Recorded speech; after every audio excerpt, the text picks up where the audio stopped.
Phillida refused to consent to a divorce, how could she live at home as the wife of a man her parents had pronounced unfit to receive? If she yielded and gave up Vere, would she be much better off? An embarrassment to her family, the heroine of a stolen marriage and Reno freedom, what chances of happiness would she have in her conventional circle? Especially as she neither was a beauty nor the dashing type of girl who might make capital of such a reputation.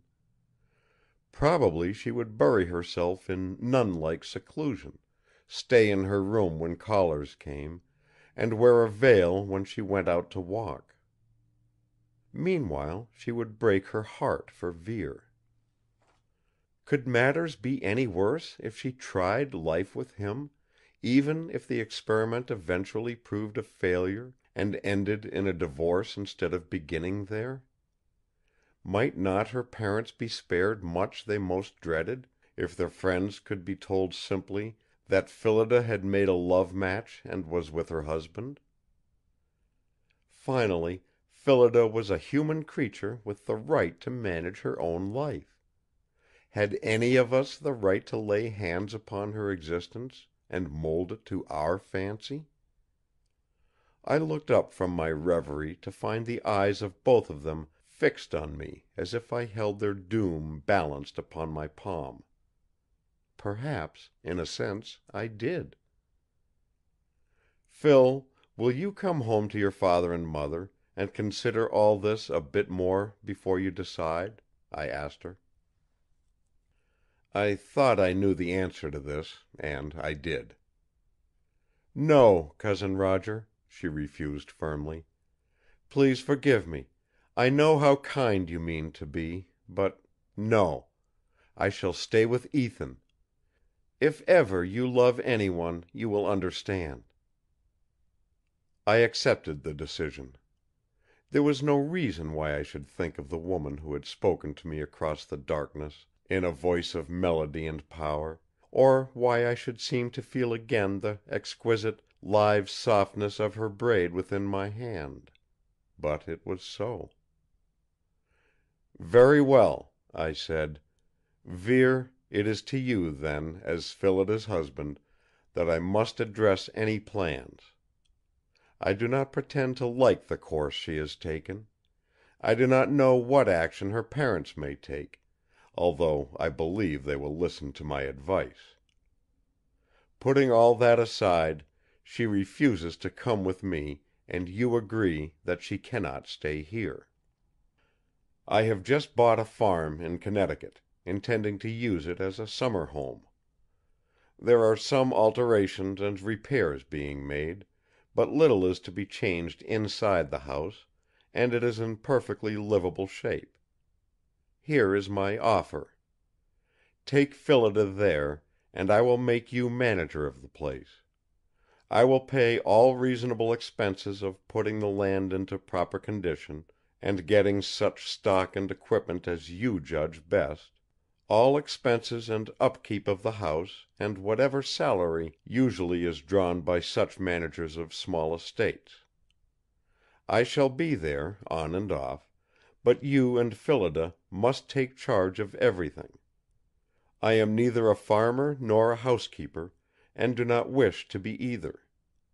I bought the place only because New York is too hot to work in during 3 months of the year, and I hate summer resorts. Keep my room ready, and you will find I disturb you little. Of course, hire what servants are necessary.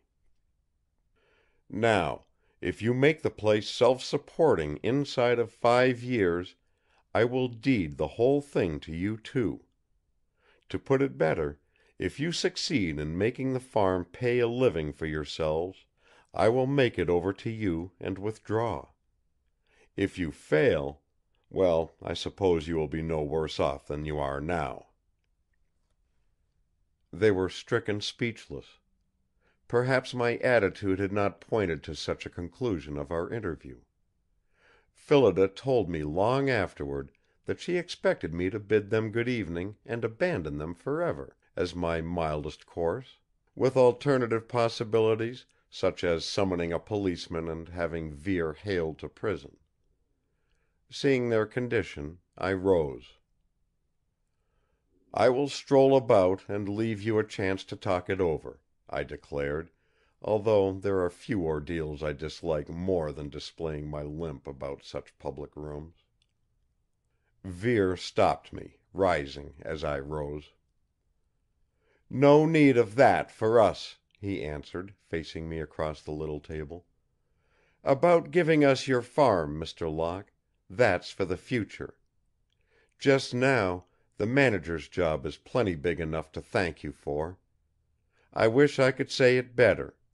If you'll stay here with Phillida for 10 minutes until I can get back, I'll be obliged."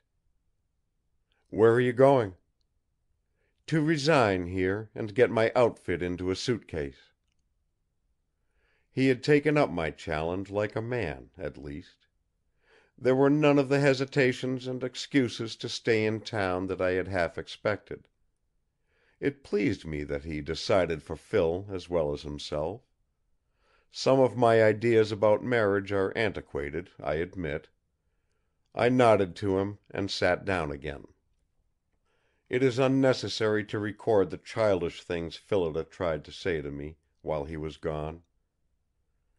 "I am so happy," was her apology for threatened tears. "I never knew anyone, except Ethan, could be so kind. And will you tell Father and Mother?" "Yes." I winced, though, at that prospect. "Give me that little bag you carry on your wrist." She obeyed, wide-eyed. "You do tote a powder puff. I did not know whether Aunt Caroline permitted it. Rub it on your nose," I advised, passing the bit of fluff to her. While she complied, almost like a normally frivolous girl, I used the moment to transfer a few banknotes to the bag, so some need might not find her penniless. Vere came back in not much more than the promised 10 minutes.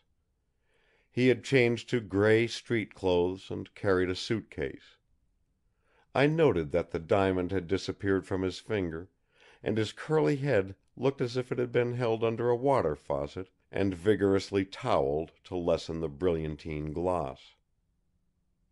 "If you'll tell us where your farm is, Mr. Locke, we'll start," he volunteered. Phillida looked up at him with eyes of adoring trust. "I had the porter at the terminal check my suitcase to be called for. We shall have to get it, dear." In spite of myself, I smiled at their amazing promptitude. There was both reassurance and pathos in its unconscious youth. All this eagerness pressing forward, where? They did not know, nor I. Certainly we did not dream how strange a goal awaited one of us three, or on what weird, desolate path that traveler's foot was already set. "You had better go to a good hotel for tonight," I modified their plan. "Tomorrow is time enough to go out to the farm, by daylight. Phil has had enough excitement for one day. I will write full directions for the trip, Vere, on the back of this timetable of the railroad you must take." They were enchanted with this suggestion.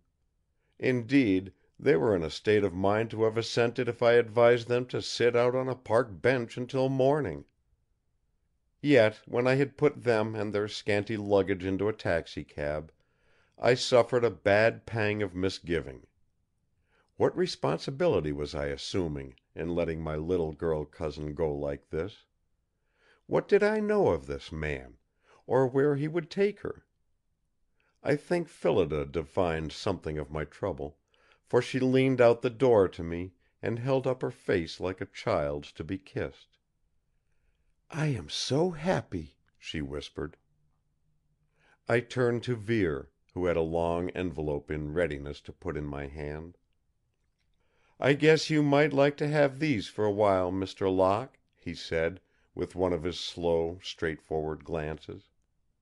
With which farewells I had to be content, and watch their taxi swing out into the bright